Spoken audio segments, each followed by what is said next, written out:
on me having technical difficulties like every other wrestling show. Okay, here we go.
Hello, ladies and gentlemen, and welcome to this historic WSE Lounge interview. As we're right now simultaneously broadcasting on Facebook Live and Instagram Live. So if you see me turning my head or looking to the left or the right, that's because I'm simultaneously broadcasting on Facebook Live and Instagram Live for all you great friends. Right now, I want to welcome to the WSE Lounge. He's well known around the independent pro wrestling circuit. Please welcome to the show independent professional wrestler, Mr. Kameron Kade. Welcome to the show, Kameron. Thanks for having me, man. You're very welcome. How's the? Let me ask you real quick. How's the weather there today? It's actually beautiful. We got a nice little cold front come through. Got a nice little breeze. Probably about 65 outside. Freaking awesome. Great. Yeah, it's nice here too. I know that yesterday it rained a little bit, but it cleared off yesterday, and today it's just been really nice and really good feel outside.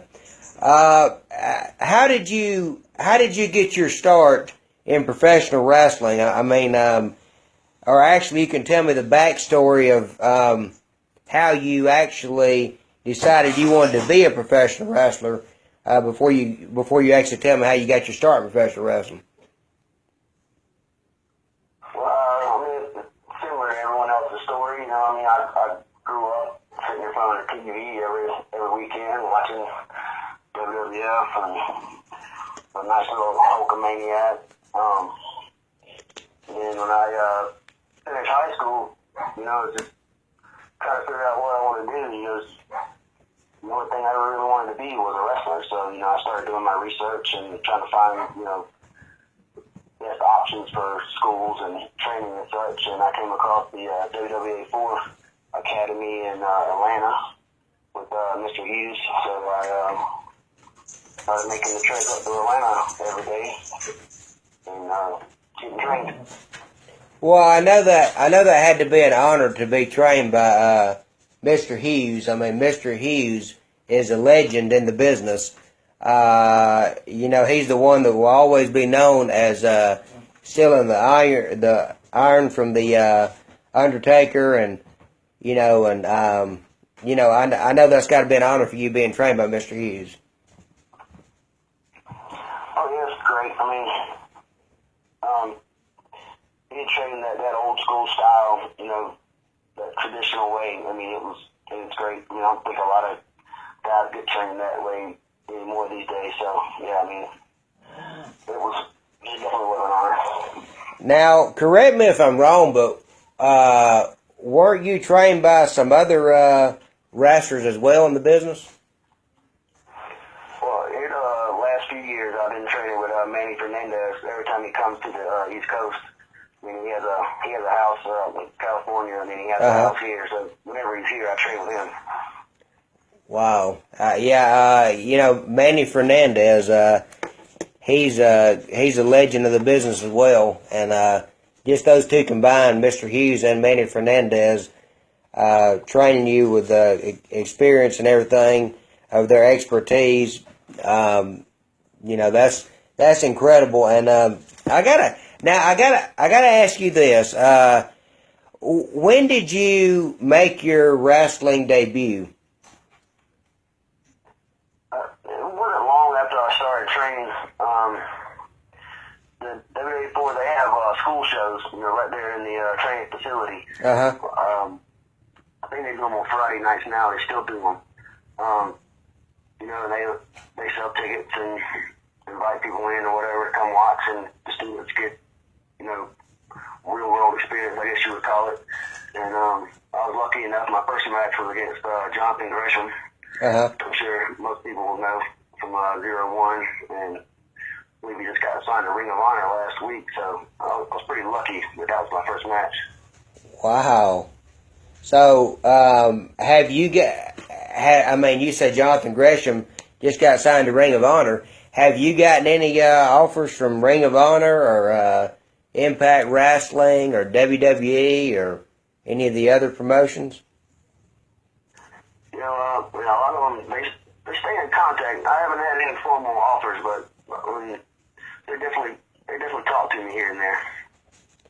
Well, that's great, and I believe that you got a bright future ahead of you. I mean, I've heard a lot about you, and speaking of hearing a lot about you, I want to know, how did you get the nickname, your girlfriend's favorite wrestler? How'd you get that nickname? That's probably something I gave myself, just being cocky. Okay, so it wasn't like a Mr. Wonderful Paul Orndorff looking in the mirror and saying, "Look at me, I'm Mr. Wonderful. Look how great I look." Well, it's more a way to piss off the fans. Well, that's a good way to tick them off. Now, have you always worked as a heel, or have you worked as a face as well? I mean, depends on the situation, I mean, you go in there, I guess who you're opponent is and all that. I mean, if you wrestle some dastardly son of a gun, you might want to take the high road. Oh, yeah. Yeah. And speaking of that, folks, if you got any questions or comments, please leave them below on Instagram Live and on Facebook Live, on the WSE Lounge Facebook page and on Instagram Live. Please leave them below, and I will direct them over to independent pro wrestler Kameron Kade, and he'll address your comments or answer your questions. So you've been in the ring with Cauliflower Chase Brown. What was that like teaming up with him?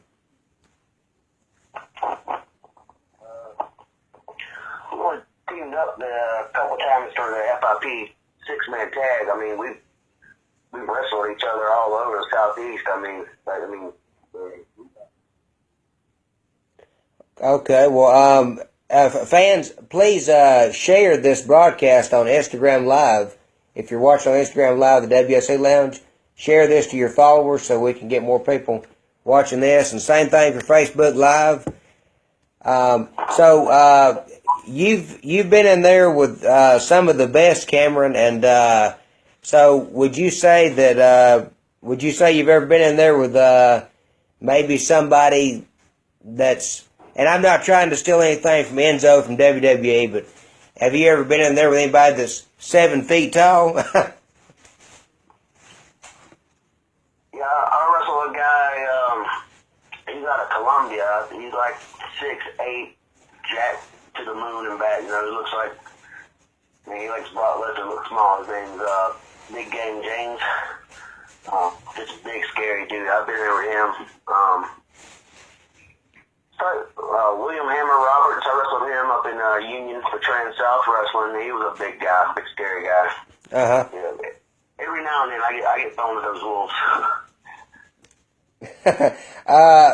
When you was talking about big scary guy, and you mentioned Brock Lesnar, I thought you was fixing to say Cyrus the Destroyer, who's managed by Logan Chase, because that Joker right there, man, I seen him at Georgia Premier Wrestling, and that Joker right there put on a classic 5-star match with Johnny Rocks, and those guys went back and forth, and I interviewed Cyrus the Destroyer on the show before, and I was like, man, you remind me of a modern day Brock Lesnar, and Logan Chase, your manager, reminds me of Paul Heyman mixed with Jim Cornette. And he said, I can see, where you're coming from on that, and he said, I can see the comparison and stuff of, what you're saying and stuff. Man, have you ever seen that guy wrestle, Cyrus the Destroyer? I think we've been on some shows together for Big Woody up there at DSCW. Big Woody, he actually threatened me with that match one time. Oh, did? But I think I probably took my way out of that. Yeah, old Big Woody's a good guy, and Georgia Premier Wrestling and DSCW, they're great promotions. And I got a question from Harold Martin, and you know him as referee. He says, from Facebook Live now, he says, how was your time in NWA Atlanta? I always loved it there. I mean, the crowds are great. Tyson Dean, Rick Michaels, they always took really good care of me when I was there. I always got, top-notch opponents to work. So it was always a great night. Well, I'll tell you what, NWA Atlanta always put on some classic shows. They put on some good shows for the fans, and like I was telling you before the show, I truly miss that company. But as time goes on, the companies sometimes they go out of business, territories, and you ain't got no control over that, and you just got to move on. And everybody on Facebook Live, thank you for tuning in. Continue tuning in. Share it with your friends. Everybody on Instagram Live that's tuning in, please share it with your friends. Ask questions and comments, and I'll direct them over to Kameron Kade, as we are making history today, simultaneously podcasting. We're not Vince McMahon back in 2001 or anything, but we're doing a simultaneously broadcast on Instagram Live and Facebook Live. So I hope you're all enjoying this. Now, do what now? You gotta start somewhere. Yeah, I know. Yeah, you do. Now, what wrestling legends have you been in the ring with? I wrestled Manny Fernandez for Trans-South and Union.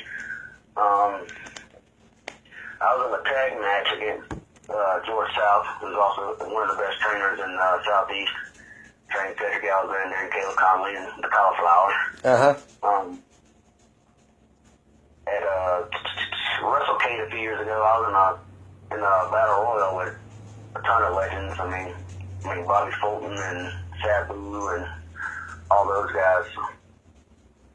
You must have also been in there with the Stro, the maestro of professional wrestling. Papa Stro is known as now. Yeah, I don't think I've ever actually been in the ring with him. We worked many shows together for Trans-South. I know he was the champion there for a while. Okay. Is that now Trans-South, is that the one ran by Derek Vanderford? That's the one. Okay. Yeah, I don't know what happened with that company. I don't know if they're still in business or not. Yeah, they're talking about coming back. I mean, I don't know what their timetable is. Yeah. What their plans for the near future, but yeah, I really do hope they come back, because it was probably my favorite place to work. I always consider that my home company. Yeah, I've interviewed Derek. I've had Derek on the show before, and Eric Adams and Dion Johnson. Dion Johnson, I'll tell you what, that Joker's a character. I remember I remember it was around, I think it was around Christmas or New Year's Eve of last year. He was on Facebook Live, and his wife was telling him something about she's going to eat some chicken wings or something. He said, "You ain't going to eat my chicken wings." He said, "I'll go through and kill everybody." I said, now wait a minute, now you don't want to be doing all that stuff now. He said, "I'm not going to do that." He said, "I'm just talking," but that Joker's a character. He's hilarious. Yeah, I mean, you know, talk about people who are popular. I mean, if you ever go to that crowd for Trans-South, and you were in that area up near Union, South Carolina, I mean, that guy, I mean, he's off the charts popular up there. I mean, it's crazy. Then the roof comes off when he comes out. Wow. So, I know, and speaking of companies, I know that you work for DSCW, you've worked for Southern Fried Championship Wrestling, NWA Atlanta, Trans-South, Wrestle America, Peach State Wrestling, and so many other companies. But my question out of that for you, would you say that there is a difference in the locker room environment from those companies? And what I mean by that, on a professional level, would you say there's a difference in the environments in the locker rooms on a professional level faces not so professional? And you don't have to name the companies. I'm just asking. Well, some of my favorite backstage environments are like Trans-South, Southern Pride also, because they have it's almost like a family mentality where everybody's just so close and so bonded. I mean, there's no egos. Everybody's so friendly backstage, and that's the environment that I like being in. I mean, there's no drama. Well, you know, speaking of Trans-South, you know, I remember a video that Derek sent me one time of Terry Funk. I believe he was talking to Trans-South wrestlers and stuff about how to get in the business and what to do and everything, and I thought that was very interesting. He used a few choice words, but you know, I still thought it was very interesting on what Mr. Terry Funk had to say. He's a legend of the business himself. You know, and I got another question coming in. Says, have you ever worked overseas? No, that's always been a major goal of mine, is to get to Japan. I mean, Mexico would also be awesome. UK would be awesome. It's looking very likely though that I might be heading to Canada here soon. So I mean, maybe I can knock that one out of the park. Well, that'll be great. What can you give out any details of what company you'll be working for in Canada, or you're not allowed to say? Yeah, I don't want to jinx anything or screw anything up. So okay, I got you. I understand that one. So in NWA Atlanta, at your time there, did you ever get a shot at the I believe at the time they called it the NWA Atlanta. Was it the world title or heavyweight title? Because I know in some companies they call it world, and it's not defended all around the world. And some companies they call it heavyweight. What was it called there? Because I actually forgot. Was it just the NWA Atlanta champion or world champion, or what was it? I'm sure which one they had. I mean, they were part of the NWA, so it would have been like, I don't know, it could have been NWA Georgia title or Southeastern. I don't know which one they had, but no, I never got a shot at that one. I had a couple of shots at the, I guess, whatever their cruiserweight title was called at the time. I think it was the junior heavyweight. So I'm pretty sure Friday had it every time I tried to win it. Yeah, Friday is a good one. He's a good, very good athlete, and you know, I think he's got a future in the business. And you know, speaking of cruiserweights, Cameron, I want to ask you about something about NWA Atlanta. Did you ever get the opportunity?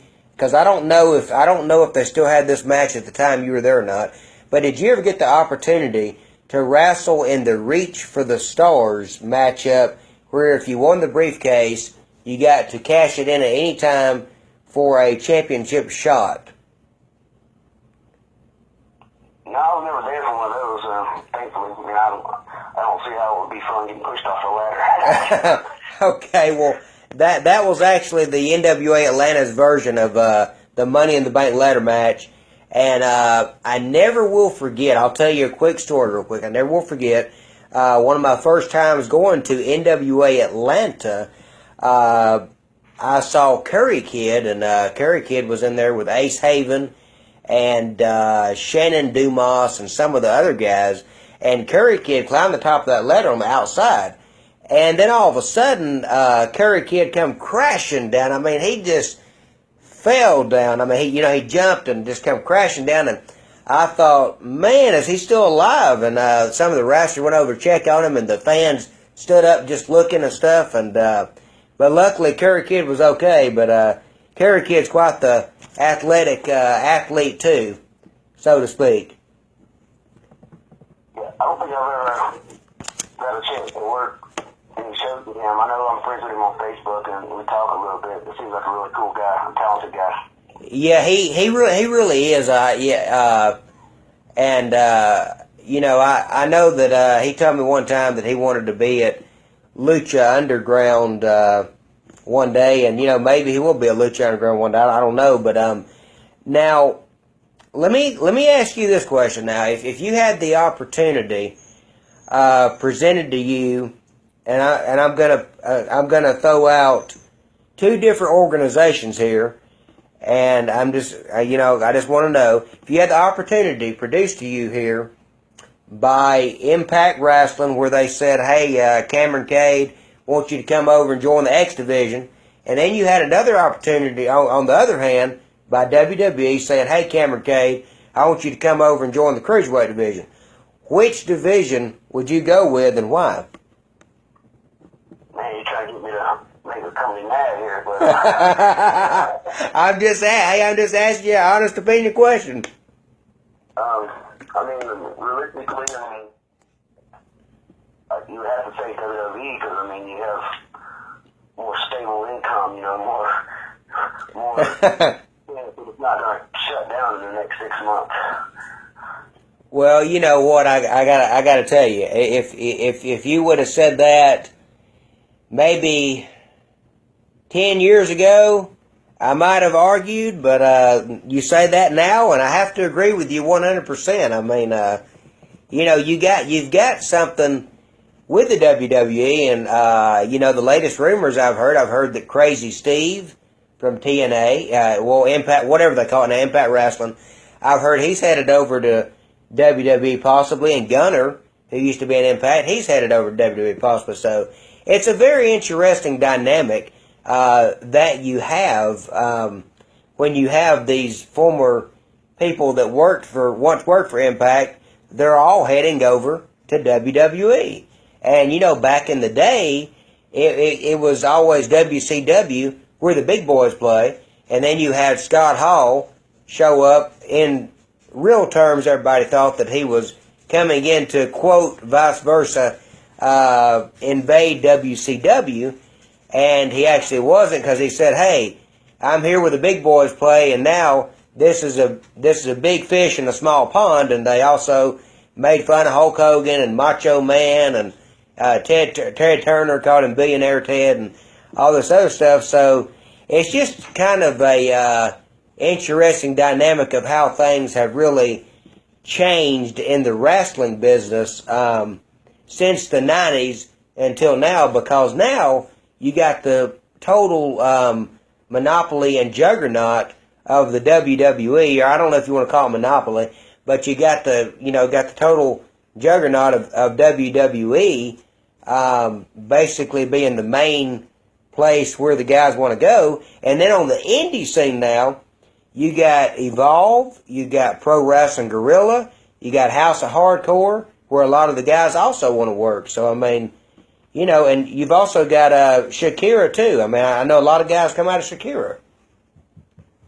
Yeah, I mean, the indie scene is doing, fantastic right now. I think the independent wrestling is probably in the best place it's been in a long time.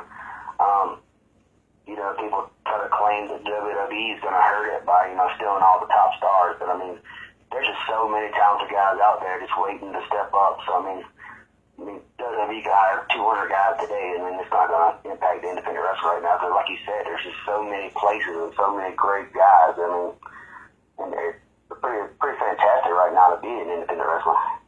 Oh, yeah, most definitely. And fans, if you got any questions on Instagram, and let me let the viewers know on Facebook Live. If you keep seeing me switch back and forth, turning my head, it's because we're broadcasting on Facebook Live for all you fans, and broadcasting on Instagram Live for all you fans. So anybody got any questions on Instagram Live, you can ask them to me, and I'll direct them over to Kameron Kade. And anybody got any questions on Facebook Live, you can ask them to me, and I'll direct them over to Kameron Kade. Also, share and invite all your friends on Instagram, folks. Same thing on Facebook Live. Okay, I had to get that out there because sometimes people just watching, they don't know what I'm talking about. But yeah, a lot of the independent welcome. Hang on just a sec. Welcome, Cole B. Fowler. I got a question from Cole B. Fowler. He says, "What is your favorite moment in the ring?"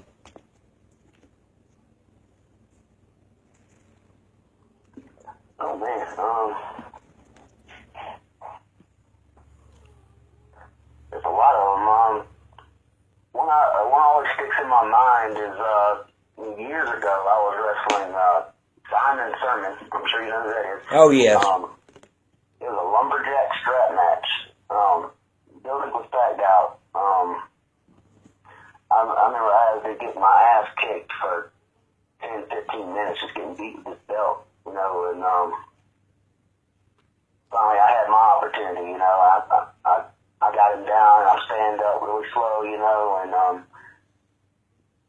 crowd is just going crazy, like, it's so loud, and there's moving so much, like the whole ring was just vibrating from like all their excitement, and then that always just sticks out to me, like, it was just a crazy moment.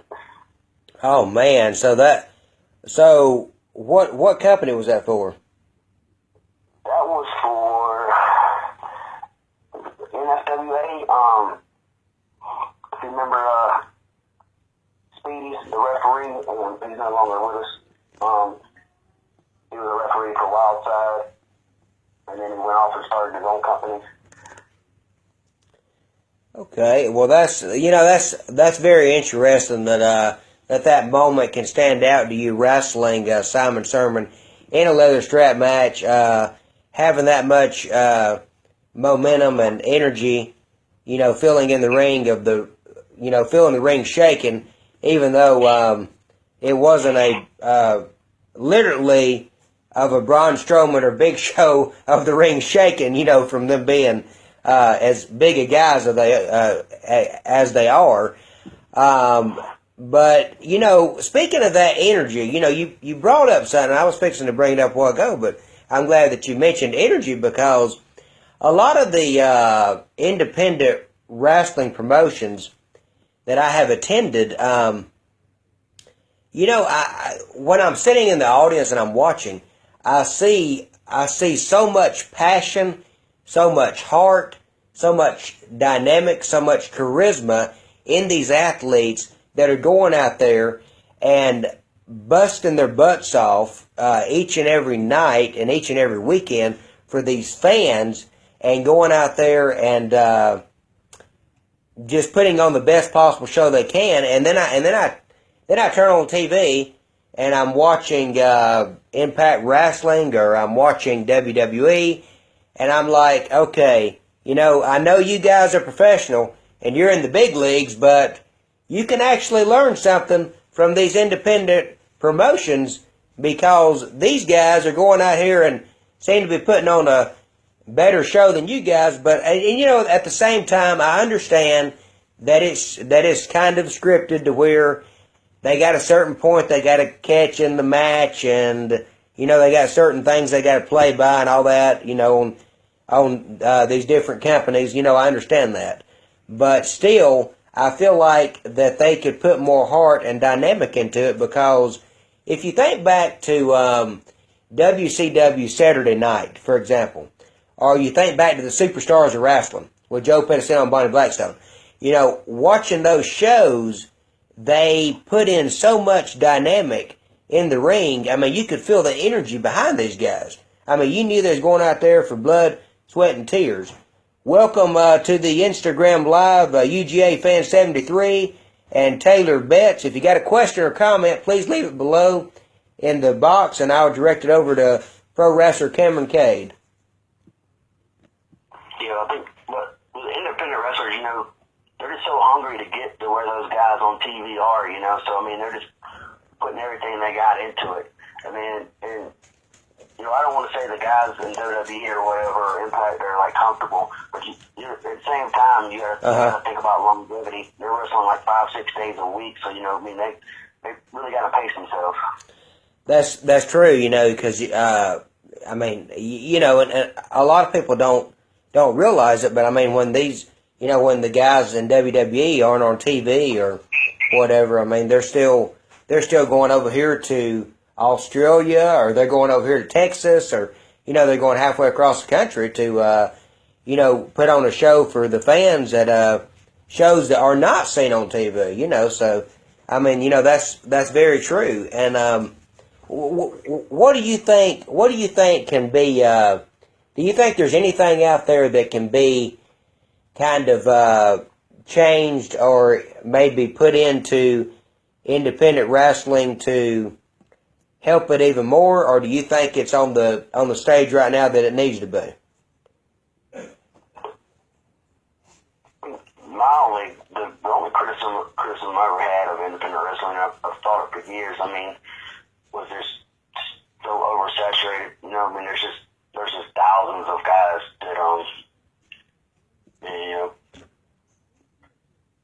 guess I might sound like an ass right now, but some of them don't really feel like they belong. So maybe if there was like a governing system, definitely not like regulated by the state like here in South Carolina, because I mean that's horrible. But if there's a governing system, regulated by wrestling itself to like